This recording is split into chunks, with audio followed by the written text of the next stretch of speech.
Bien. Todos nosotros queremos estudiar Torah y tener satisfacción del estudio. Satisfacción no solamente de conseguir, de tener objetivos o de tener metas en el estudio, sino de disfrutar del estudio. Un provecho verdadero. Sentir la dulzura de la Torah cuando estudiamos. Y en realidad no muchos consiguen esto. No muchos tienen este mérito de encontrar la dulzura en las palabras de la Torah.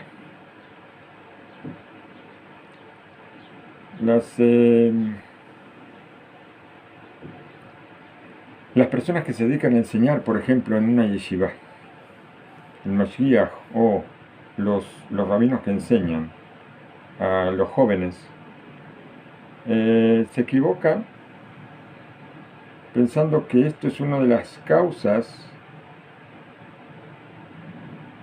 por las cuales muchos jóvenes abandonan la yeshiva.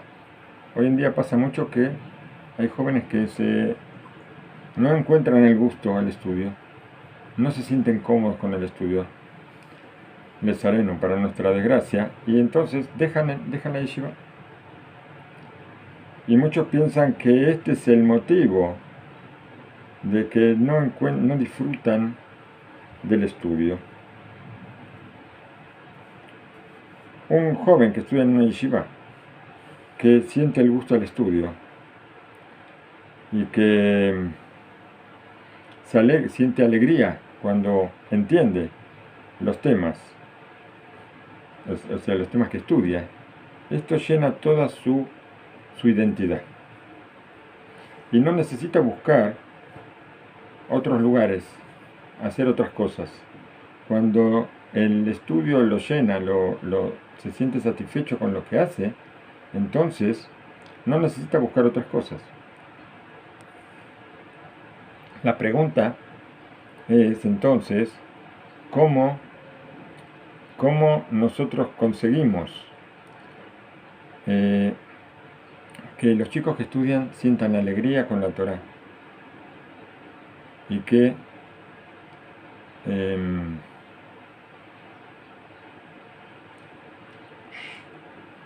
se sientan cómodos con el estudio, que no necesiten ir a buscar otras cosas. Rabbi Haim Vital escribió hace muchos años, seguramente en el libro Sharei Kedushá, me imagino, no me dice aquí en qué libro, escribió el libro de Haim Vital es un libro que tiene muchos temas y temas muy complicados. Dice aquí que escribió en el capítulo que habla de los Gilgulim. Los Gilgulim son las almas que vuelven, que hacen Gilgulim, hacen vueltas, suben al cielo y vuelven aquí a la tierra otra vez en otra persona. ¿Qué escribió en ese capítulo? Y de sus palabras nosotros vamos a encontrar que otro sabio, el Ben Ish Hai, en el libro Ben Yehoyadá, él escribió sobre el tratado de Baba Batra, que todas las preguntas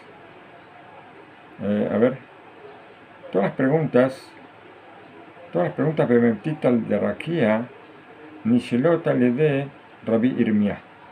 Todas las preguntas que nosotros tenemos sobre el estudio que hacemos en el cielo, la yeshiva del cielo, porque así como hay una yeshiva aquí en la tierra, hay una yeshiva en el cielo. Todas esas preguntas las hizo Rabbi Irmia en la Gemara. ¿Y qué consiguió Rabbi Irmia con esto? A ver, mi Penishut Shoel Shelot Rabot, él hizo preguntas muy grandes, muy fuertes, como está escrito en la Gemara, en el Talmud, dice Bai Rav Irmia. Así trae la Gemara muchas veces, y son preguntas que él hizo muy fuertes. Vamos a ver qué nos quiere decir todo esto. Y así escribió el Ben Yehoyadá, el Ben Ish Hai. Está escrito Ine Katab Rabenu, me parece que habla sobre algo que escribió su suegro, perdón. Algo que escribió Rabbeinu Haim Vital. Él escribió que Rabbi Irmia siempre él hacía preguntas. Como está escrito muchas veces, Vai Rabbi Irmia, preguntó Rabbi Irmia, así dice en la Gemara. Uliyot ki u nitkaben letová leagdil Torah beadir beshirotav. ¿Y cuáles eran las intenciones por las cuales Rabbi Irmia hacía estas preguntas en la Gemara? Para que todos puedan estudiar sus respuestas. Y entonces haya una propagación del estudio de Torah. Que la Torah se esparza por entre toda la gente que quiere estudiar. Que la gente pueda aprender cosas que no están escritas. Él las pregunta y las contesta. Y ahora esto se hace público. ¿Por qué? Porque él hace la pregunta. Y de la pregunta surgen las respuestas a esta pregunta. Si nadie pregunta, entonces, ¿qué pasa? Muchas veces nosotros decimos, una persona hace una pregunta y esa pregunta le va a servir a mucha gente. Porque mucha gente tal vez se hizo la misma pregunta, pero como no lo preguntó a nadie, se hizo la pregunta. Pero si yo no formulo la pregunta y no obtengo la respuesta, entonces esa pregunta va a quedar siempre en pregunta. ¿Cierto? Yo tengo una duda. Tal vez la duda mía sea una duda de mucha gente. Pero nadie pregunta. Si nadie pregunta, todos se quedan con la misma duda. Nadie va a saber qué es lo que está pasando. ¿Por qué? Porque justamente nadie pregunta. Él preguntaba ¿para qué? Para que todo el mundo que tuviera esa pregunta tenga su respuesta. Entonces, cuando esa pregunta, ¿por qué la gente no preguntaba? Porque tal vez la gente muchas veces tiene vergüenza de preguntar. Yo a veces tengo una duda, ¿y por qué no pregunto? Digo, tal vez la pregunta sea una pregunta tonta. Y entonces, mejor no pregunto. Me da vergüenza que otros sepan que yo no sé.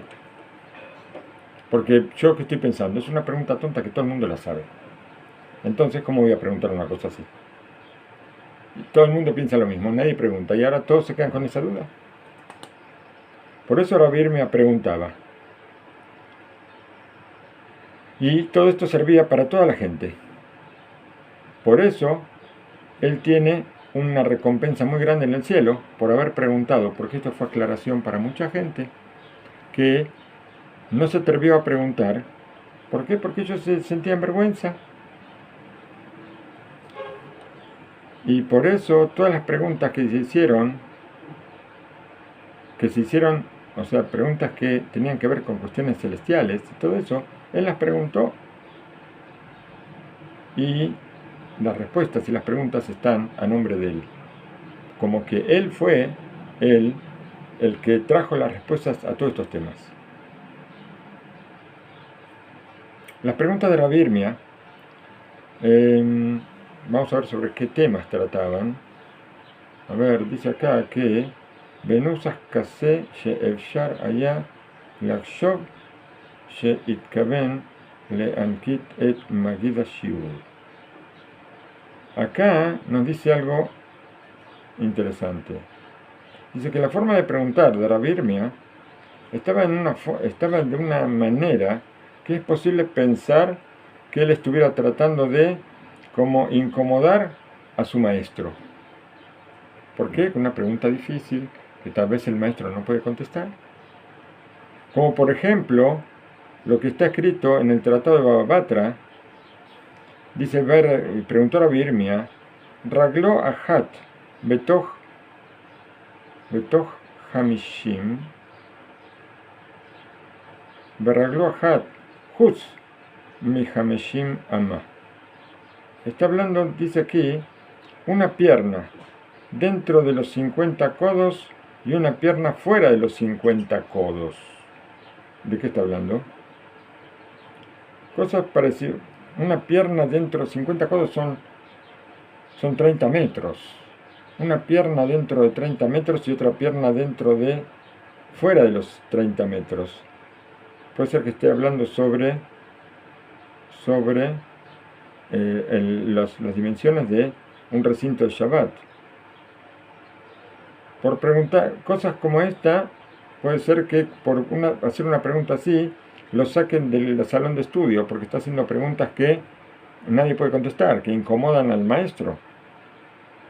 Pero, dijo Rabbi Haim Vital, que Rabbi Irmia tenía otra intención. La intención de su pregunta era engrandecer la Torá y propagar el estudio de la Torá, aumentar el estudio de la Torá, y que la Torá sea querida para los alumnos. Y como él acostumbraba a hacer este tipo de preguntas para que la gente piense en una forma especial y dar las posibilidades distintas según la Guimara. Él ya me daba la posibilidad, me daba, a ver, ¿qué pasa? ¿Cómo puede ser la respuesta a todas estas cosas?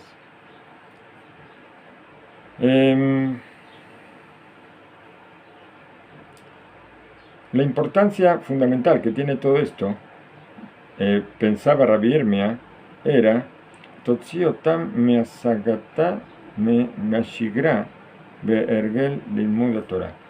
Esto era ¿para qué? Para que la gente salga de la rutina del estudio. Cuando uno estudia cosas que son comunes o cosas que uno está acostumbrado a estudiar, por supuesto que siempre tenemos que repasar para poder afirmar los conocimientos. Pero cuando uno estudia algo que está fuera de lo común, entonces uno se despierta. Es una pregunta que nadie se va a imaginar. Entonces todos prestan atención, porque es una pregunta interesante. Con esto él despierta alegría, despierta deseos de estudiar, deseos de que este tiempo de estudio se aproveche mejor.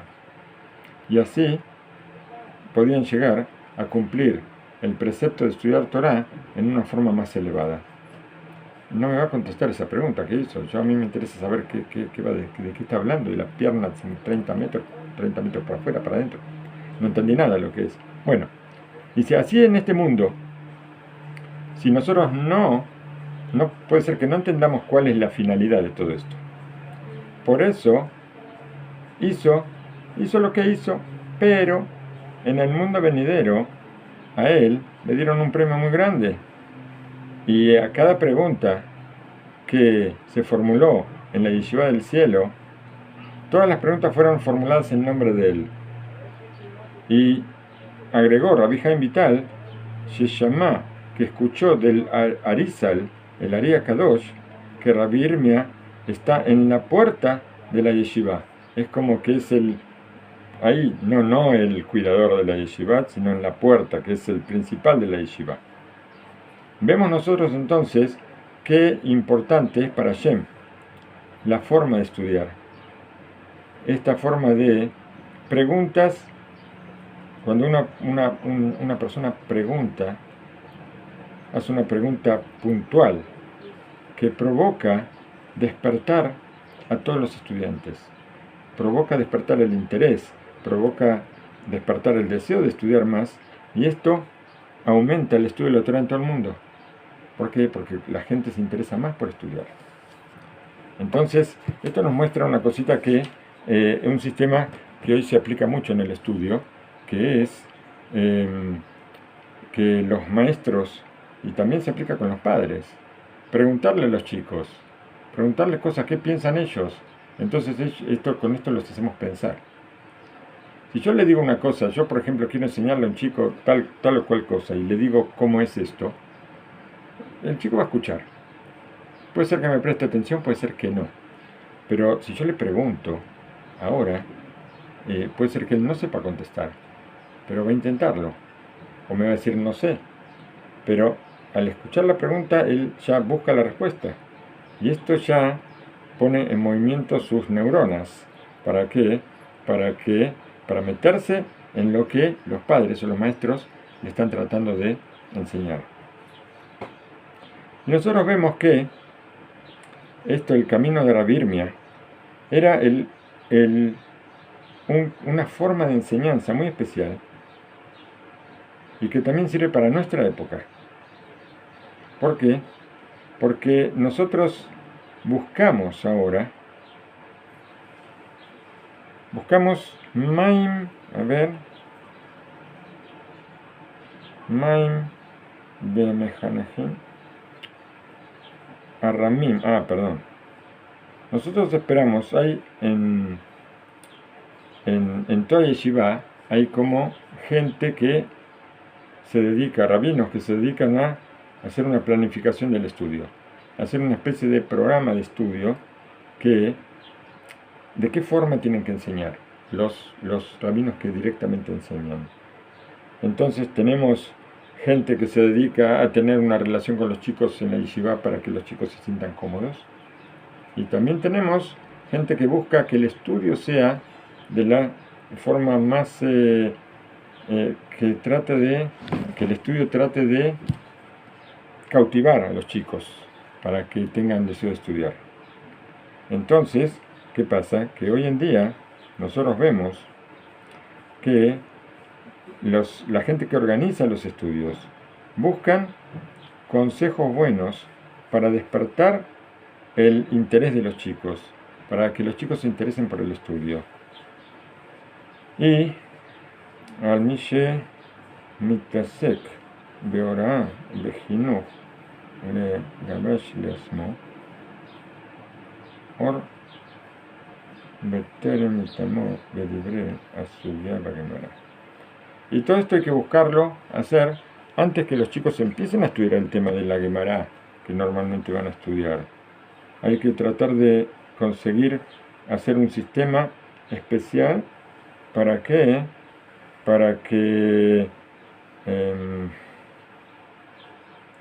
los chicos puedan captar los temas, que tengan el deseo de seguir avanzando. ¿Por qué? Porque a los chicos primero hay que darles un incentivo. Después, cuando ellos ya se metan bien en el estudio, ellos mismos ya van multiplicando su incentivo con el propio estudio. Pero hasta que no se consiga hacer que ellos mismos pongan en marcha todo el sistema, hay que ponerlo en marcha desde afuera. Desde afuera nosotros tenemos que incentivarlos para que ellos sientan el deseo de estudiar, tanto en la casa como en la yeshiva.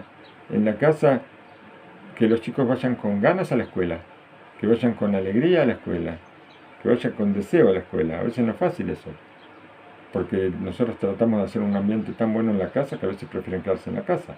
Pero hay que mostrarles lo importante que es lo que van a poder aprender en la escuela. Kirakol Nojal, Kaj Nojal, esta es la única forma de poder encender esos corazones. Cuenta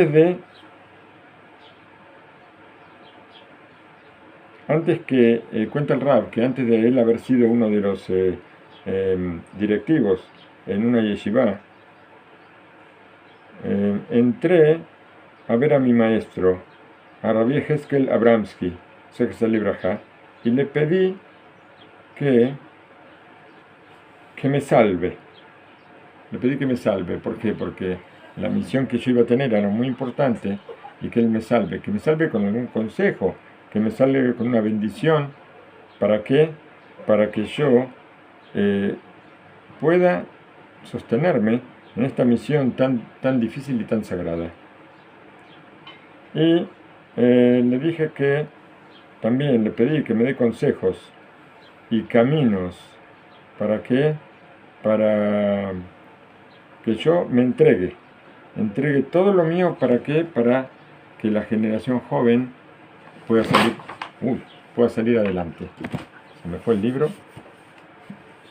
y mira cómo se me hizo así. Bueno. El Rab Abramsky me dijo así, que,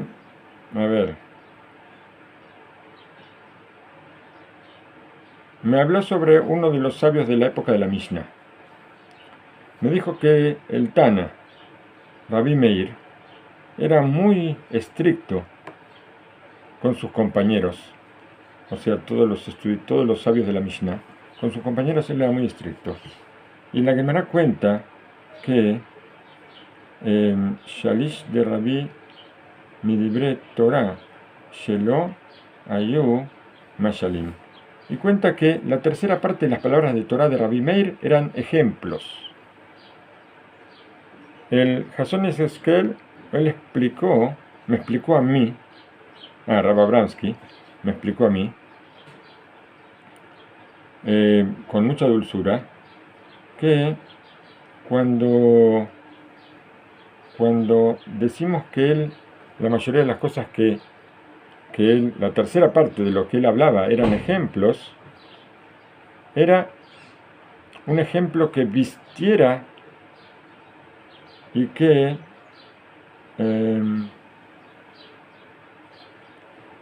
¿qué eran los ejemplos que él traía? Él traía ejemplos cuando yo voy a explicar una cosa, si yo la explico con un ejemplo, a veces ya todo el tema se entiende, después de que yo doy el ejemplo. Muchas veces nosotros, ¿qué hacemos? Estudiamos la teoría y después vamos a la práctica. La práctica va a ser el ejemplo. Pero si yo primero voy al ejemplo, ahora la teoría se entiende más fácil. ¿Por qué? Porque cuando hablamos en teoría, la teoría a veces es un poco abstracta. Y a veces yo estoy volando y no sé de qué estoy hablando. Pero el ejemplo siempre se entiende. ¿Por qué? Porque todos prestamos atención a una historia.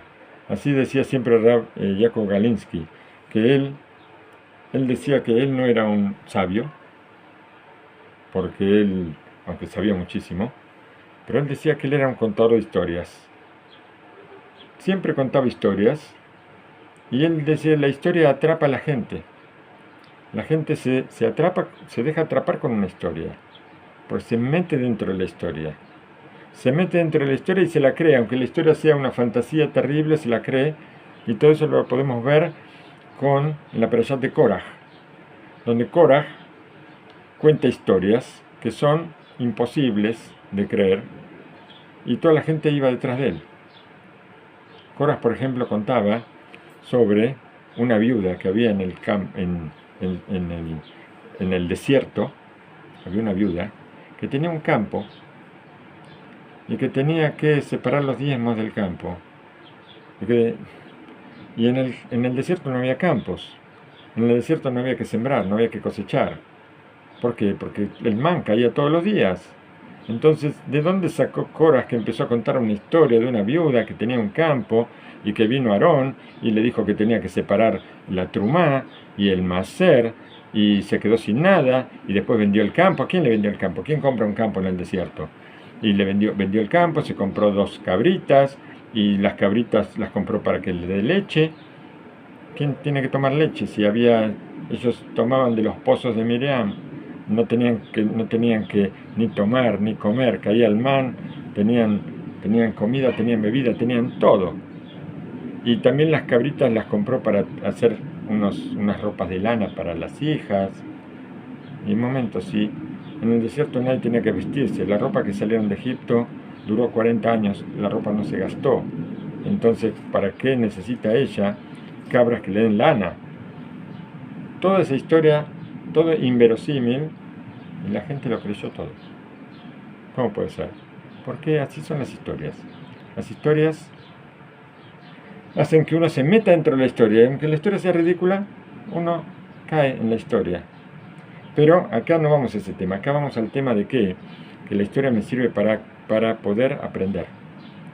Con la historia yo me meto dentro de la historia y entonces comprendo el tema que me quieren explicar. Entonces, ¿qué pasa? Esa historia me viste el tema que yo quiero estudiar, me lo viste, me lo decora, vamos a decir, le hace una decoración, le hace una pintura al tema para que yo lo comprenda en una forma más fácil. Entonces, ¿qué vemos? Que paralelamente a la exposición del tema que yo quiero enseñar, y de repente yo tengo en el Talmud un tema que yo quiero estudiar y que puede ser un poco complicado, nosotros endulzamos todo con una historia que normalmente puede ser un tema actual.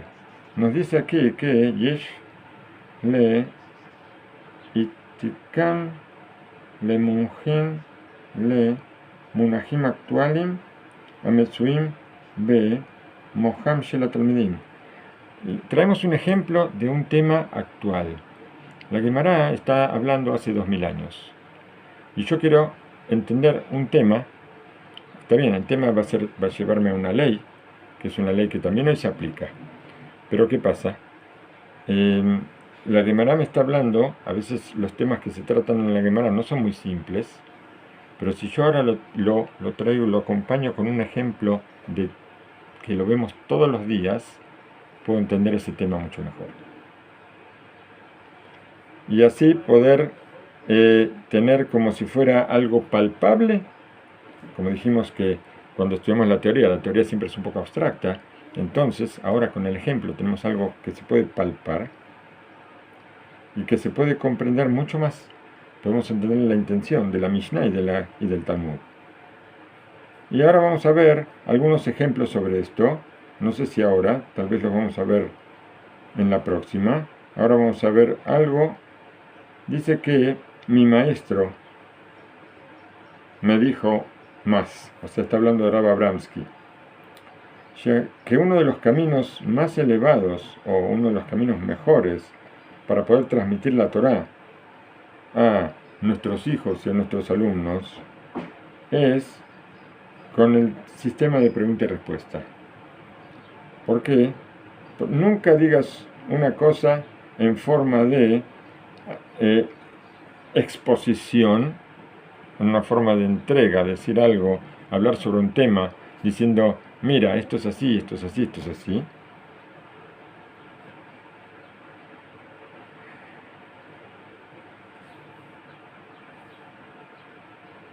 ¿Por qué? Porque si yo todo esto lo digo en una posición afirmativa, no van a prestarme mucha atención. Si yo lo digo en modo de pregunta y respuesta, esto hace que todos entiendan y todos van a poder